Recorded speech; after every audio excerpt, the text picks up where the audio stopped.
কেন? জামা আর চুল দিয়ে কি করবে? আমার কোনো ক্ষতি করবে না তো? না না, তোমার কোনো ক্ষতি করব না। তোমার ক্ষতি করলে কি তোমার সাথে বন্ধুত্ব করতাম?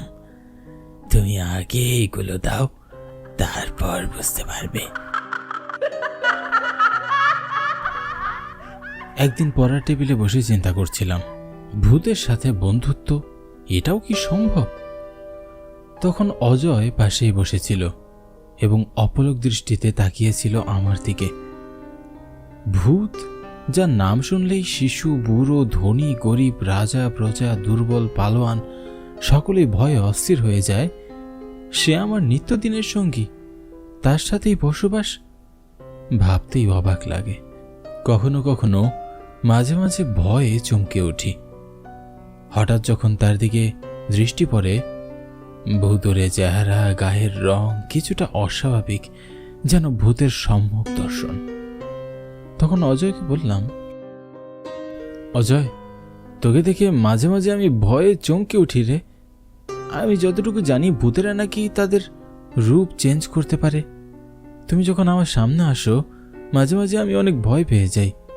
কোনোভাবে কি ভূতের চেহারাটার পরিবর্তন করা যায় না? হ্যাঁ, পরিবর্তন করা তো যাবে, কিন্তু তোমার একটা জামা আর মাথার একটা চুল দাও তো আমাকে। কেন? জামা আর চুল দিয়ে কি করবে? আমার কোনো ক্ষতি করবে না তো? না না, তোমার কোনো ক্ষতি করব না। তোমার ক্ষতি করলে কি তোমার সাথে বন্ধুত্ব করতাম? তুমি আগে এইগুলো দাও, তারপর বুঝতে পারবে। অজয়ের ভূতুরে কণ্ঠে চুল আর জামা চাওয়ার বিষয়টা আমার কাছে কেমন একটা খটকা লাগলো। তখন বিষয়টা নিয়ে আমি ভাবতে থাকলাম, আমার জামা আর চুল দিয়ে কি করবে সে? ছোটবেলায় যখন দাদুর কাছে গল্প শুনতাম, তখন শুনেছি মানুষের চুল আর জামা কাপড় নিয়ে গিয়ে তা দিয়ে জিনভূতেরা তাদের নিয়ন্ত্রণে নিয়ে যেত। তখন তারা যা বলতো তাই করতে বাধ্য থাকত। নানা রকম চিন্তা মাথায় ঘুরপাক খাচ্ছে। চারপাশ না ভেবে বললাম, আচ্ছা দিচ্ছি, কিন্তু তোমার কণ্ঠটাও তো অদ্ভুত, শুনতেও কেমন একটা ভয় লাগে। দেখো, পাশে জামা কাপড় রাখা আছে, আর এই নাও চুল। দেখি জামা কাপড় আর চুল নিয়ে হঠাৎ উধাও। কোথাও দেখা যাচ্ছে না। কয়েকবার ডাকাডাকির পরেও অজয়ের কোনো সাড়া পেলাম না। তখন বসে বসে পড়তে থাকলাম।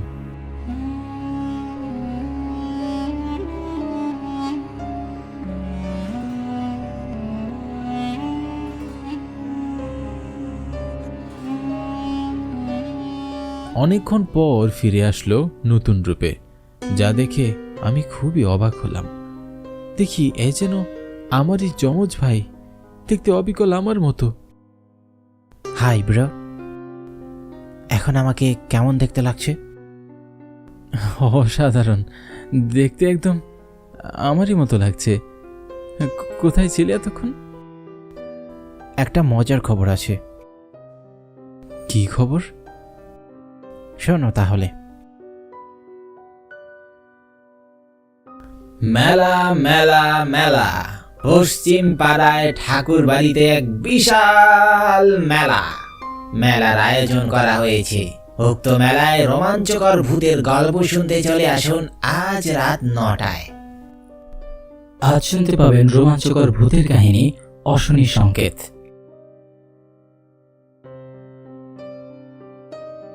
হাই ব্রো, চল আজ রাতে মেলায় যাওয়া যাক।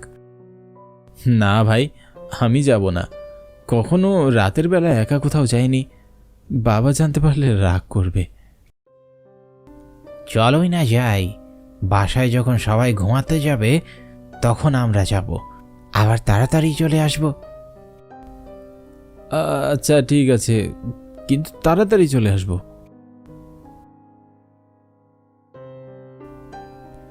রাতে খাওয়া দাওয়ার পর সবাই যখন ঘুমাতে গেল, তখন আমরা মেলায় যাওয়ার উদ্দেশ্যে রওনা দিলাম।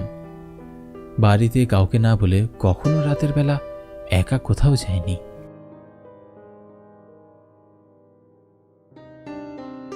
অনেকটা পথ হাঁটার পর অবশেষে মেলায় দেখি অনেক লোকের সমাগম।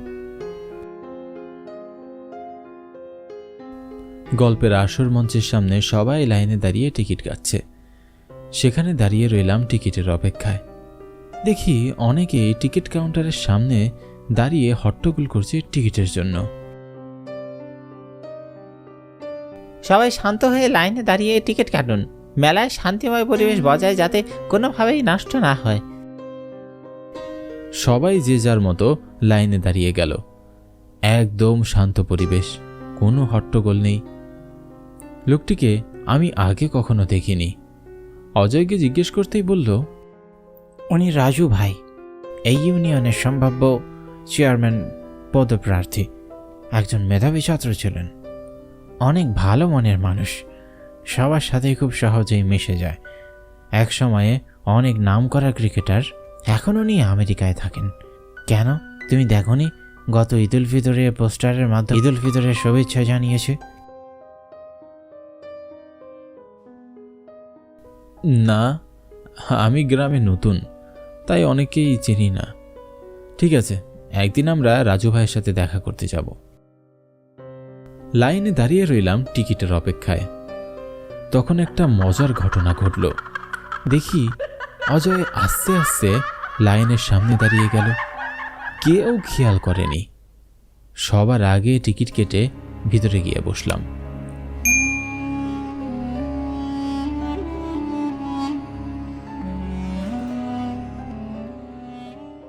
আমাদের গল্পটি যদি ভালো লেগে থাকে তাহলে লাইক, কমেন্ট ও শেয়ার করবেন আপনাদের বন্ধুদের কাছে এবং চ্যানেলটি সাবস্ক্রাইব করবেন।